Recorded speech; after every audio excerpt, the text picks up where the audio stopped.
దావీదు మాటలతో కాదు తాను చేసిన ప్రార్థన, కన్నీటితో ప్రార్థన చేసేవాడు. ఎందుకంటే తాను కలిగి ఉన్న కష్టము అలాంటిది కాబట్టి. ఈరోజు మనలో కొంతమంది కన్నీటితో ప్రార్థన చేయలేకపోతున్నారు. దానికి 2 కారణాలు ఉన్నాయి. ఒకటి, నువ్వు కలిగి ఉన్న కష్టము అంత పెద్ద కష్టము కాదు కాబట్టి నీకు కన్నీళ్ళు రావటం లేదు. లేదా పెద్ద కష్టమే ఉన్నప్పటికీ కూడా నీ హృదయము కఠినమైనది కనుక కన్నీళ్ళు రావటం లేదు. ఇప్పుడు రెండిట్లో మీరు దేనికి సంబంధించిన వాళ్ళు? కష్టము పెద్దది కనుక కన్నీటితో ప్రార్థన చేసేవాళ్ళు. రెండవది, కష్టము పెద్దదైనప్పటికీ కూడా కన్నీరు లేక కన్నీరు రాక ప్రార్థన చేసేవాళ్ళు. కష్టం లేదా? ఉంది. సమస్య లేదా? ఉంది. సతమతం అయిపోవటం లేదా? సతమతం అయిపోతున్నావు. మరి ఎందుకు నువ్వు కన్నీటితో ప్రార్థన చేయలేకపోతున్నావు? నీ హృదయము కఠినమైన హృదయం కాబట్టి కన్నీటితో ప్రార్థన చేయలేకపోతున్నావు. దయచేసి గమనించండి, విరిగిన మనసే దేవునికి ఇష్టమైన బలి. విరిగి నలిగిన వారికట దేవుడు బహు సమీపముగా ఉన్నాడు అని బైబిల్ సెలవిస్తుంది. మనలో విరిగి నలిగిన మనస్సు ఎవరికి ఉంటుంది అంటే దీనత్వము కలిగిన వారికి ఉంటుంది, తగ్గింపు తత్వము కలిగిన వారికి ఉంటుంది. గర్వించే వాళ్ళు అంత సులభంగా కన్నీటితో ప్రార్థన చేయలేరు. నాకేం కష్టం, నాకేం తక్కువ, ఏది ఇంట్లో మెతుకులు లేకపోయినా సరే, తినడానికి తిండి లేకపోయినా సరే, బయటికి మాత్రం బడాయిగా మాట్లాడుతూ ఉంటారు. చూసారా, వాళ్ళు ఏ విధంగా కన్నీటితో ప్రార్థన చేయగలరు? మా సహోదరుడు ఒక ప్రశ్న, నువ్వు కన్నీటితో ప్రార్థన చేసి ఎంతకాలం అయింది? నువ్వు కన్నీటితో ప్రార్థన చేయలేకపోతున్నావు అని అంటే నువ్వు కలిగి ఉన్న కష్టము అంత పెద్ద కష్టము కాదేమో, లేదా నీ హృదయము కఠినమైన హృదయమేమో పరిశీలించుకో. 2, దావీదు సమస్యల వలయంలో ఉన్నప్పుడు ఏం చేస్తున్నాడు? దేవునికి మొరపెడుతున్నాడు. ఎందుకు మొరపెడుతున్నాడు అంటే తన సమస్యకు సమాధానం దొరకటం లేదు. Is not getting answer to his problem. ఈరోజు మన మధ్య ఎవరైనా ఉన్నారా? సమాధానము దొరకనటువంటి సమస్య, ఎంత తిప్పలు పడుతున్నా, ఎంత ట్రై చేస్తున్నా, ఎంత ప్రయత్నం చేస్తున్నా నీ సమస్యకు సమాధానం దొరకటం లేదు. అయితే ఏమిటి ఆ సమస్య? సమాధానం దొరకనటువంటి సమస్య ఏమిటి? సమాధానం దొరకనటువంటి సమస్య నువ్వు కలిగి ఉన్నట్లయితే ఏం చేస్తే నీకు సమాధానం దొరుకుతుంది? దావీదు జీవితంలో సమాధానం దొరకనటువంటి సమస్యలు తన జీవితంలో తలెత్తినప్పుడు తనకున్న ఒకే ఒక్క మార్గం ఏమిటంటే కన్నీటితో ప్రార్థించటం. ఈరోజు మన మధ్య ఎవరైనా ఉన్నారా? అయ్యా, నా సమస్యకు సమాధానం దొరకట్లా. నేను ఒక తల్లి వచ్చింది, ప్రార్థన చేయమని అడిగింది. దేని కొరకు ప్రార్థన చేయమంటావమ్మా అని అడిగాను. చెప్పుకోలేని సమస్య. ఉన్నారా ఈరోజు మన మధ్య ఎవరైనా? చెప్పుకోలేని సమస్య. సాధారణంగా మనకున్న కష్టాన్ని, మనకున్న సమస్యను మనం ప్రేమించే వారితో పంచుకున్నట్లయితే ఆ సమస్య ఎంతో కొంత, ఆ సమస్య మన హృదయంలో కలిగించినటువంటి భారము, బరువు కొంతైనా తగ్గుతుంది. ఏమిటి ఈరోజు నీ జీవితంలో సమాధానము దొరకని సమస్య?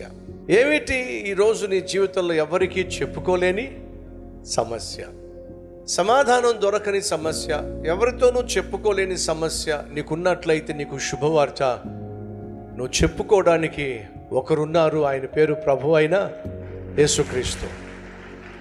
నీవు కలిగి ఉన్న సమస్యలకు సమాధానం నీకు దొరకకపోవచ్చేమో కానీ నీ సమస్య ఎటువంటిదైనా, ఎంత తీవ్రమైనదైనా ఆ సమస్యకు పరిష్కారాన్ని ప్రసాదించగలిగిన ఒకరున్నారు, ఆయన పేరు ప్రభు అయిన యేసుక్రీస్తు.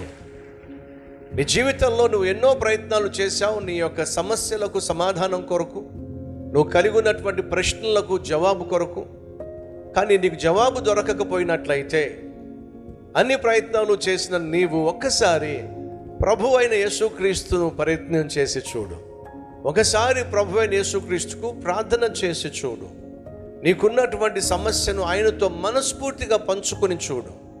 కన్నీటితో నీ సమస్యను ఆయనతో చెప్పి చూడు. పరిశుద్ధ గ్రంథంలో ఎవరైనా కన్నీటితో ప్రార్థన చేస్తే వారి కన్నీటిని తుడవకుండా దేవుడు ఎప్పుడు ఎవరిని కూడా పంపించలేదు. ప్రాముఖ్యంగా దేవుడు మనల్ని ప్రాణంగా ప్రేమిస్తున్నాడు కాబట్టి మనం కన్నీళ్లు కారిస్తే దేవుడు తట్టుకోలేడు. దయచేసి ఈ విషయాన్ని గమనించండి. మీ పిల్లలు ఏదన్నా అడుగుతారు, మీరు కాదంటారు. చాక్లెట్ కావాలి అని అంటారు. ఇప్పుడే కదా తిన్నావు, లేదా బయట ఐస్ క్రీమ్ వాడు వచ్చాడు, ఐస్ క్రీమ్ అంటున్నాడు. అప్పుడే ఫ్రిడ్జ్లో నుంచి ఒక చాక్లెట్ తీసుకున్నాడు, తిన్నాడు. బయట ఐస్ క్రీమ్ వాడు వచ్చి ఐస్ క్రీమ్ ఆ గంట కొడతా ఉన్నాడు, ఐస్ క్రీమ్ అంటున్నాడు. ఇప్పుడు మీ పిల్లాడు వచ్చి మమ్మీ ఐస్ క్రీమ్ కావాలి. ఇప్పుడే కదరా నువ్వు చాక్లెట్ కొంది లేక చాక్లెట్ తింది, మళ్ళీ ఐస్ క్రీమ్ ఎందుకురా అని చెప్పి మీరు కొంచెం కసురుకున్నారు. అలా కసురుకునేసరికి మీ పిల్లాడు ఎక్కడి నుంచో తన్నుకుంటూ వస్తుంది. అది ఏమిటి చెప్పండి? దుఃఖం. తల్లిగా మీరేం చేస్తారు చెప్పండి, తండ్రిగా మీరేం చేస్తారు చెప్పండి. వాడు అడిగింది ఐస్ క్రీము, వాడు ఇప్పుడే చాక్లెట్ తిన్నాడని చెప్పేసి మళ్ళీ ఇప్పుడు ఐస్ క్రీమ్ ఎందుకురా, నువ్వు చాక్లెట్ తిన్నావు కదా, వెళ్ళి ఎక్కడి నుంచి అన్నారు. వాడి కళ్ళల్లోంచి కన్నీళ్ళు జల రాలి. ఏం చేస్తావు నువ్వైతే? ఒక్కసారి ఆలోచించండి. మీ పిల్లాడు వచ్చి మీ ఎదుట ఏడ్చినట్లయితే కన్న ప్రేమ కరిగిపోతుంది. సర్లే ఏడవకో, ఇదిగో డబ్బులు ఇస్తా తీసుకెళ్ళి కొడుకో అని అంటే వెంటనే మరి అది ఆ ట్యాప్ ఎక్కడదో తెలియదు కానీ వెంటనే కట్టేస్తాడు. సరే అని చెప్పి కళ్ళు తుడుచుకుంటాడు, డబ్బులు తీసుకుంటాడు, నవ్వుకుంటూ సంతోషంగా వెళ్ళిపోతాడు, ఐస్ క్రీమ్ కూర్చొని తినేస్తాడు.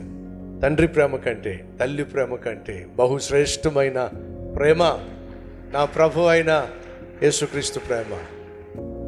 నా ప్రభు సెలవిచ్చాడు, కన్నీటిని నాట్యముగా మారుస్తాను. నీ జీవితంలో నువ్వు నాట్యం ఆడే అంతగా నువ్వు సంతోషించాలంటే నీ కళ్ళు కన్నీళ్ళు కార్చాలి. దావీదు సంతోషించడానికి కారణం తెలుసా? కన్నీళ్లు కార్చాడు కాబట్టి. దావీదుకు సమృద్ధి అయినటువంటి సమాధానం దొరికిన కారణం తెలుసా? దేవుని సన్నిధిలో గోజాడాడు కాబట్టి, కన్నీళ్లు కార్చాడు కాబట్టి. సంగమా, నీకున్న ప్రతి సమస్యకు ఒకే ఒక పరిష్కారం, నా ప్రభువు సన్నిధిలో కన్నీళ్లతో కనిపించటమే నీ జీవితంలో ఉన్న ప్రతి సమస్యకు పరిష్కారం.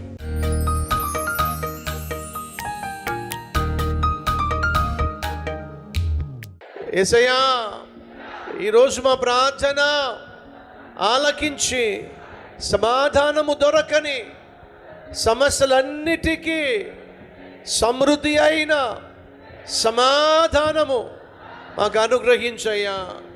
మా సమస్యలు మీకు తెలుసు కదా, మా కష్టాలు మీకు తెలుసు కదా, వ్యాధి బాధలు మీకు తెలుసు కదా, ఆర్థిక ఇబ్బందులు మీకు తెలుసు కదా, అనారోగ్యం ఏమిటో నీకు తెలుసు కదా, కుటుంబ సమస్య ఏమిటో నీకు తెలుసు కదా, ఉద్యోగ సమస్య ఏమిటో నీకు తెలుసు కదా, వివాహ సమస్య ఏమిటో నీకు తెలుసు కదా, బిడ్డల విషయంలో సమస్య ఏమిటో నీకు తెలుసు కదా, భర్త భార్య విషయంలో సమస్య ఏమిటో నీకు తెలుసు కదా.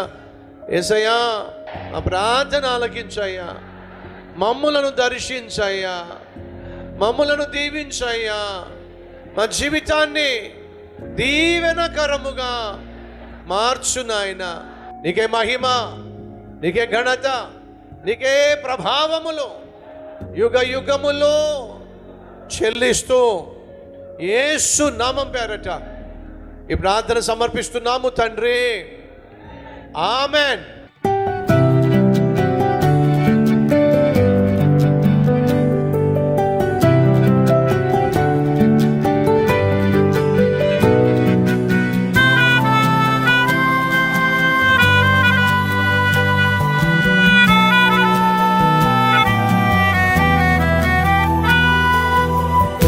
ఫ్రెండ్స్, ఈరోజు అందించిన ఈ క్లుప్త సందేశం మీకు నిజంగా ఆశీర్వాదకరంగా ఉంటే లైక్ చేయండి, 10 మందికి షేర్ చేయండి.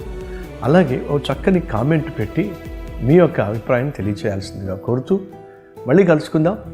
అంతవరకు సెలవు.